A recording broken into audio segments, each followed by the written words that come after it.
Vem comigo para uma noite de pipoca no sítio. E esse já é um sinal para você salvar esse vídeo e fazer aí na sua casa também. O negócio não é pensar muito não. Aqui no sítio é bom que para reunir a turma precisa de muita coisa não. Nem de filme precisa, que é cada estrela de Hollywood com cada história que até mudo começa a falar que é mentira.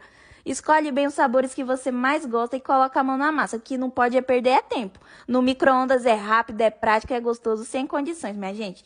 No sítio, o cheiro de pipoca misturada com ar fresco é sem igual. Se eu tivesse 10 sacos desse, eu comeria os 10 sem pensar duas vezes. O negócio é ser feliz. Com o peso, a gente se preocupa depois. Tudo pronto, agora é só aproveitar. Momentos e lembranças salva com sucesso. Deixa o like e segue a gente para ter mais ideias fáceis como essa. Beijo!